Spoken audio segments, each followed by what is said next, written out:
ഞാൻ BJP RSS ഒക്കെ ആയിട്ട് ഡീല് നടത്തുന്നൊക്കെ പറയുന്നുണ്ട്. ആർക്ക് വേണ്ടി അത്? എന്ത് അനുഭവത്തിൻ്റെ അടിസ്ഥാനത്തിൽ? അവർക്ക് ചില സമയത്ത് കുറ്റബോധം ഉണ്ടാവും. അതായത് UDF ക്യാമ്പിൽ, ഞാൻ UDF ക്യാമ്പിനെ കുറിച്ചാണ് പറയുന്നത്. എന്താ കാര്യം എന്ന് പറഞ്ഞാൽ, അവർ ഇവിടെ പറഞ്ഞുകൊണ്ടിരിക്കുന്ന കാര്യങ്ങൾ, അവർ പ്രചരിപ്പിക്കുന്ന കാര്യങ്ങൾ നുണകളാണ്. വർഗീയമായി ജനങ്ങളെ വേർതിരിച്ച് ജനങ്ങളെ ഭിന്നിപ്പിക്കാൻ ശ്രമിക്കുന്നത് ആരാണ് ഇവിടെ? ജനങ്ങൾക്കുണ്ടായ അനുഭവം അത് ജനങ്ങൾ തീരുമാനിക്കട്ടെ. പേരാമ്പ്രയിലെ ബൈപ്പാസ് റോഡ് ഈ സ്ഥലം ഏറ്റെടുക്കുന്നതിന് വേണ്ടിയുള്ള പ്രവർത്തനങ്ങൾ നടന്ന സമയത്ത് ഇത് പരിശോധിക്കുന്നതിന് വേണ്ടി, അത് ക്ലിയർ ചെയ്യുന്നതിന് വേണ്ടി ഉദ്യോഗസ്ഥന്മാർ സംവിധാനം ഉണ്ടാക്കിയിരുന്നു.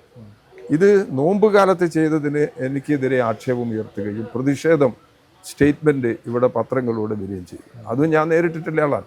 അതിനെക്കുറിച്ചൊന്നും വ്യക്തിപരമായ ഒരു പരാതിയും ഞാൻ ഉന്നയിച്ചിട്ടില്ല.